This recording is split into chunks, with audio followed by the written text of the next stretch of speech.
Hi, so today we're going to be talking about tabletop role-playing games, improvisation, narrative control, and generally how to have a better time as both a player and a GM. I don't want to paint too broadly with this brush, but if you've ever played games like older editions of Dungeons and Dragons, Shadowrun, Pathfinder, things like that, you will have experienced this situation where you come in as a player into a scenario that was created beforehand by the GM, DM, whatever they call it in the system. And part of that is because of just the mechanics of how it works. D&D in particular, in order to do anything with an NPC, you need to understand their stats. And generally the thing that you want to do with them is fight them. In order to have stats for NPCs, your GM needs to either be very fast at rolling them up on the fly or have a bunch of pre-generated things. Same goes with traps, treasure, stuff like that. In order to craft a balanced experience that the players will be at the appropriate levels to handle and things like that, you need to do a lot of prep. That's why GMing for a Dungeons and Dragons game or a Shadowrun game can be almost a full-time job because you have to do so much prep for all of the different storylines, all the different eventualities. You can't easily just be like, well, I guess we now discovered an undersea kingdom and we're going to go there. On the other end of that spectrum is the story games where everything is pretty much fair game at any point in time. You start off with a loose story structure, like in Home by Dark, which is kind of a Stranger Things-ish story generator. It's very much about childhood adventures, a la 80s movies. It gives you very basic framework. What is the innocent that you're the innocent creature or robot or whatever that you're trying to protect? What's the threat? And then what's the ticking time bomb? And with those basic elements, the story develops as players play through it, as opposed to being generated at the beginning. Both of those approaches are radically different. They all fall in the umbrella of tabletop gaming, but one is very much, say the analog would be going on a ride at an amusement park. It's all structured for you. You hop in and it takes you through the little thing, and maybe you'll get to make some vague choices, but in the end it doesn't really matter. You'll see the dragon if there's a dragon. The other end of it is more of a free-form, unguided tour of a city, or maybe a vague walking tour with some major landmarks, but know how you're getting from one place to another. And maybe you'll stumble down an alley and find a weird little shop, and you'll spend the rest of your day there instead of going to whatever tourist attraction you're going to. Again, vastly different experiences. They both have their positives and negatives. So in a convention setting, it's actually a lot easier to jump into a traditional game. A more free-form improvisational game requires a level of trust among the players. In general improv, there's this idea of offers, which is if I put something out there, let's say, oh no, that bus is coming straight for us, the other players or improvisers, if it's a traditional improv situation, will see that as an offer, understand it, choose whether or not they're picking up on it, and if they do, they'll yes and it, which means, yes, there's a bus, and how did it get on fire? You've added something to the scene while reaffirming the original offer. For improv, this works pretty well if you're in a troupe. It has established players that trust each other and know each other and can understand each other's rhythms and play off of one another. If you're pretty good, you can improvise with total strangers, provided you're all acting in good faith with your offers. It's super easy to derail an improv session if you are focused on telling the story that you want to tell instead of taking what other people are giving you and then building on that. So it's like jazz, which is really hokey to say, but it really is. When you're playing jazz, you put out a melody or a rhythm, and then the other players will listen for it, and then kind of work with what you're putting out, add their own thing, and then you'll react to what they're saying and with their instrument, and then it'll all come together and it'll sound beautiful. Improv is very much like that. But if you are the person who's dedicated to playing Despacito on your guitar and everyone else is trying to do a rumba beat, there is going to be dissonance. And you'll get the same in role-playing groups. It happens very, very easily when one player has a strong idea of who their character is, what their motivations are, what story they want their character to go through without being flexible enough to allow other characters room to give you more chances to grow that character. So having a sense of trust with your other players is super important. So in a story game, you can't have someone go, my character was locked up in a prison colony on the moon with this person's character, and all we ate was rats for 3 months after the food ran out. That other person's character may not be interested in being a rat-eating moon prisoner, but if there's enough trust, they'll say, yeah. And when we got out of there, we opened up a restaurant where we served rat cuisine, and we were world renowned for it. That's the sort of thing that you can get out of offers given in good faith and accepted in good faith. But if you decide to block that and say, no, my character would never eat rats, that's just not something I would do. There's nowhere for that to go. Then the other person has to revise what they're saying. They're like, okay, well, maybe we were on the moon and maybe we didn't eat rats. Maybe we ate, hamburgers that we found in a box somewhere. And that already puts that first player in a sort of defensive mode. It closes off the story a little bit to them. For story games and in improvisational forms of storytelling, you need to let the story be a little wild. You need to understand that it can grow and change in ways that you never expected. And that's an important part of getting the most out of that type of game. That said, that's actually a lot of work. It's very mentally taxing to do that much improvisation. That's why most improv troupes will tap people out every once in a while, because it's a lot to constantly be creative. So let's say you're playing a game, and it could be a traditional game, or it could be a story game, or a game that's somewhere in between. How do you bring that sense of the wildness of the story, of that free-form improvisation, while also being able to take breaks, to kind of step back from that, and to also play with people that you maybe don't totally trust to be able to pick up what you're putting down. It's really difficult, especially in like a con setting where you are playing with absolute strangers. Or if you're playing a game that's very traditional and is generated by either the GM or a campaign book. How much flexibility do you have in something like the Curse of Strahd or the Black Madonna, where the characters are written out, the scenarios are written out, the beats are written out. I'd like to posit that you actually have a lot, but it requires a lot of trust from your GM, your players, and trust in yourself. So, what does that look like?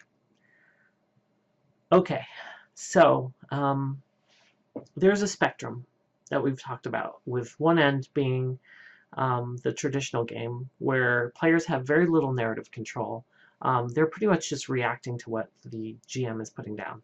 And then the other end, where players have absolute narrative control, and there is either no GM or the GM is more of a facilitator to make sure that things flow smoothly and the spotlight is kind of moved around evenly, but otherwise steps back from controlling things. There are two axes here. One is narrative control, and the other is trust. There is a linear relationship between the amount of narrative control and the amount of trust needed. So, on the traditional game side, uh, you don't need to trust.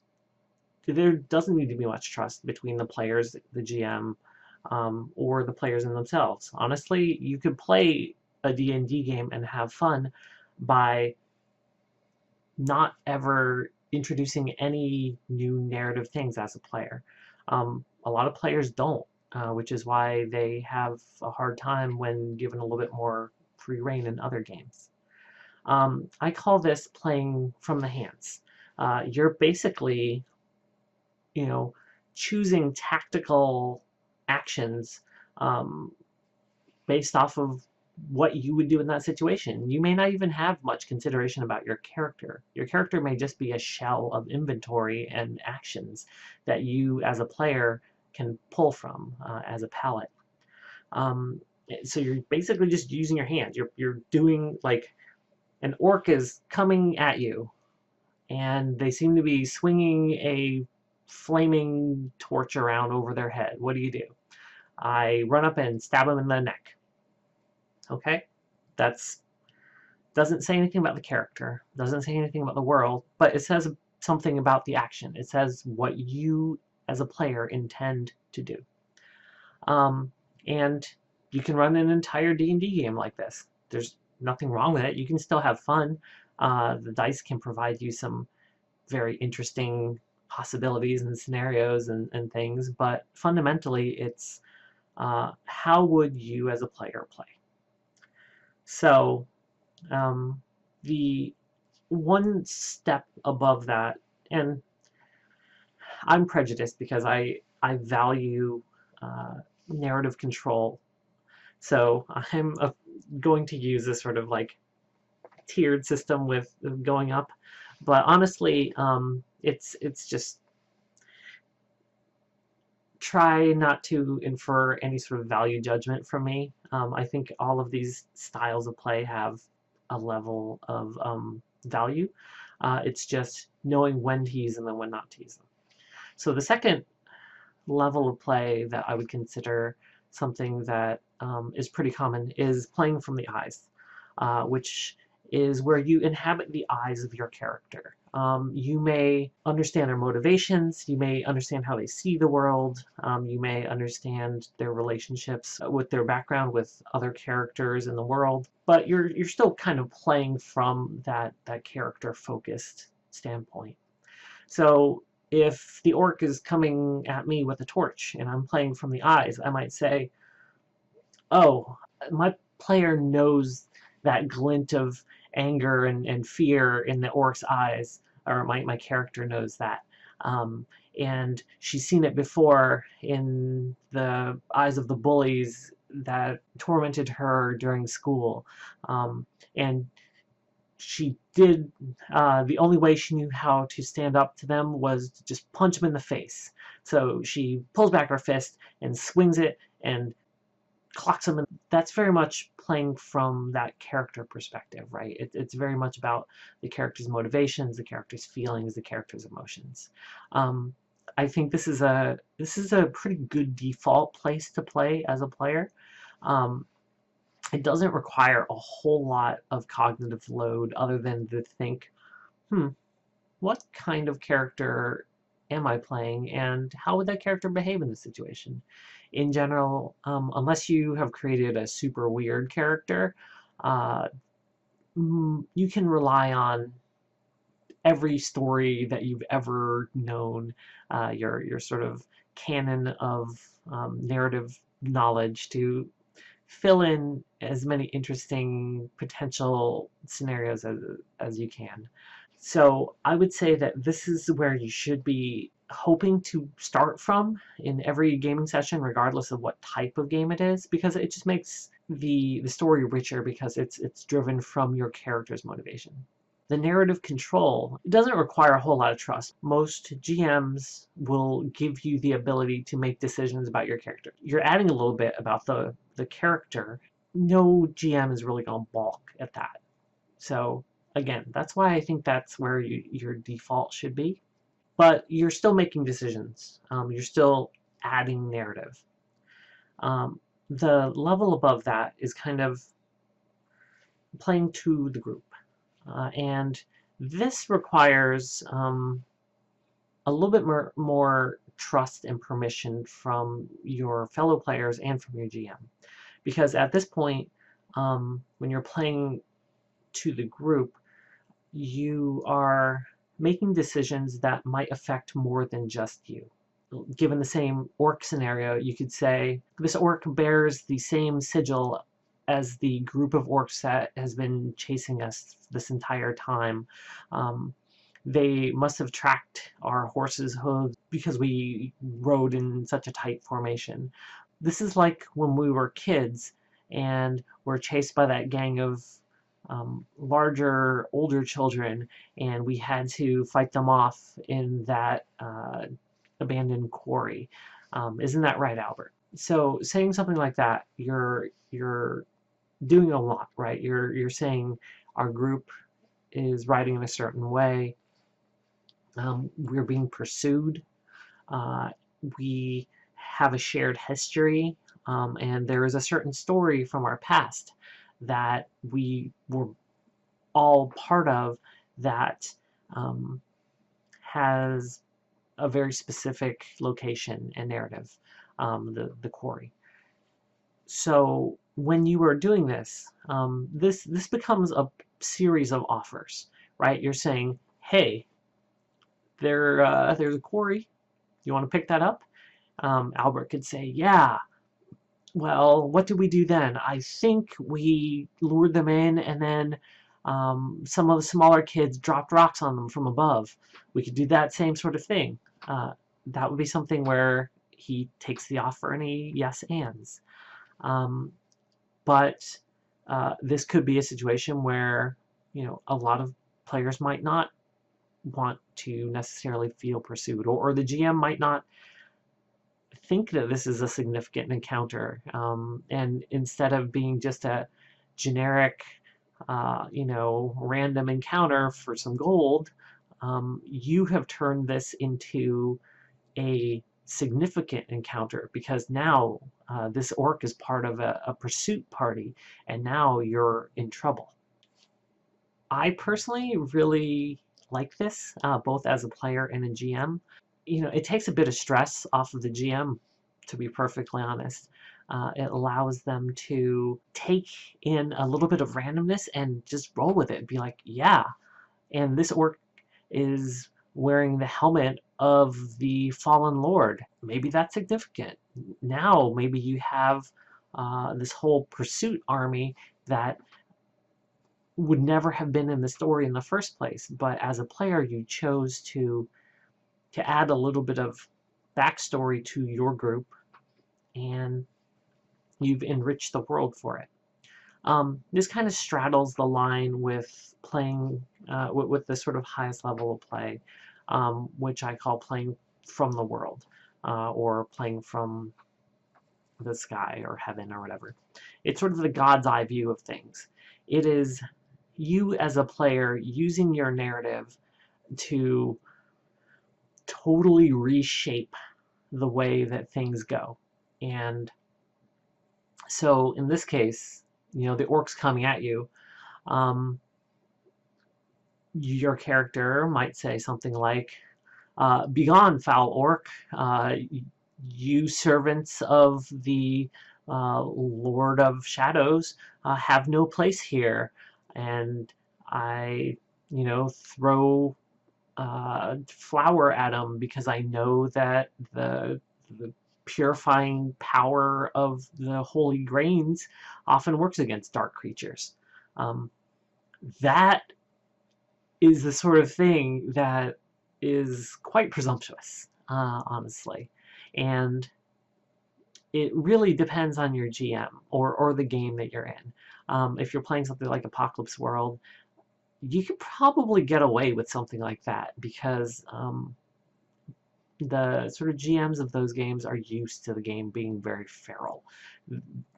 Games that have low prep or no prep are very susceptible to this type of play where, you could just be like, no, I'm going to add in all these elements. I'm going to say there's a Dark Lord. I'm going to talk about the weaknesses of certain enemy types. I'm going to say that, my loot is is a masterwork from an ancient dwarven smith who then took up loot carving as penance for creating some horrible weapon. Now you've added a whole lot of backstory just from an item description that may be relatively trivial. You may never play that loot, but now you have an entire world built off of it. So the way that you can approach playing games using this sort of levels of play is whenever you're approaching a scene, think about where the previous players have been. If you want to add detail to the world, if things are dragging or you're feeling there's a lull and you want to spice things up, go ahead and elevate your level of play. If you're currently playing just from the eyes, go and play. Try stepping it up to playing from the group or playing from the world. Offer at that next level, because if it's accepted, you now added a level of intrigue, a level of spice, this thing that no one has encountered yet. You've added to the world, and it's like, oh, yeah, what about that dwarven weapon? Maybe we'll encounter that sometime. That'd be really cool. That gives the GM some ideas. That gives the other players some ideas. If you're playing at sort of one of the higher tiers and you're running out of ideas, feel free to just drop it down a level or two. It's okay to just play from the hands if there's action. If there's a lot of action and you just want to keep it snappy and fast, don't stop and try to create a new type of armor that's only produced using the scales of a certain type of fish. That's not necessary, and that could be derailing to the current rhythm of the scene. So really be cognizant of that.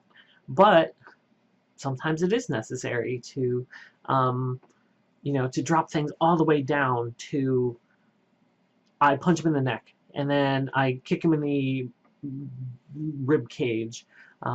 Because if you're in a fight and you all want to know what the resolution of it is, if a lot is riding on that fight, if that fight is more than just filler, then yeah, just go and get to the end of it. Do what you need to do. But always keep an eye out for opportunities, even when you yourself aren't playing. Not directly. Sometimes the spotlight will be on different players. You can feel free to add in little details at the various levels of interaction. Say, if someone else is describing the type of horse that they're getting on, they're saying, oh, it's a big brown horse. You could add like, oh, is that the sort that is found in the stables of the king, or in the stables of the grass lords? Well, they could pick it up and say, Well, yeah, this is very typical of the Grass Lord horses, but this one's unusual because it was bred in the stables of the king, uh, because it was given to him as a gift from the Grass Lords. Okay, that adds in a level of interest, and now you have a special horse. Um, don't derail, but also feel free to embellish, to add, to spice things up, to spice scenes up. As you're going up and down, remember that the more you try to manipulate the narrative, the more you try to add things in, the more trust it requires. It is almost transactional. If you are someone that is adding a lot and other players aren't adding that much, you are eating up the trust that they have in you. Um, and only by letting things breathe do you build up that trust. And by letting other players contribute, do you build up that trust? Because then they feel safe to say, "Oh, okay. Well, I haven't contributed anything in a while. Kate's made up a whole bunch of cool stuff, but I know that when it's my turn to put something in, Kate will go with it. She'll help me build this thing further." So I'm okay with her putting out all this weird stuff right now because it's adding to the world and making it cooler. And then when I get my turn, she'll help me do the same. Treat each offer as both something that says, "I trust you, other player. I trust you, other GM. I trust you, GM," but also as a um, conditional offer, right? Like the, "Please trust that I know what I'm doing when I'm putting this out here, and please trust that I will do the same for you." Um, if you can't do that, if you don't want to do that, then stick with games that are very bound by rules, right? Like D&D, you roll initiative, you go in order, you make your choices, and then while other players are playing, you kick back, go on your phone, do whatever. Um, you can still have a good time doing that, but you don't necessarily need to engage with these systems of trust because it's a subtle art. It requires a lot of social intelligence, and it's not something that comes natural to everyone. So I'd say give it a try, and hopefully that helps you with the way that you game in the future.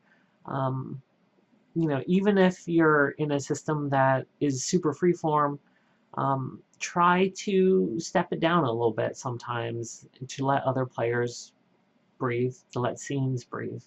Um, but also, if you're playing in something super traditional, try to add in things. Try to take a little bit more control of the narrative. You'll find that some GMs are really amenable to it, but some will just try to railroad you. You shouldn't be playing with people like that anyway. So hopefully this helps. I will see you next time, and we will discuss other topics related to RPGs and other things like that.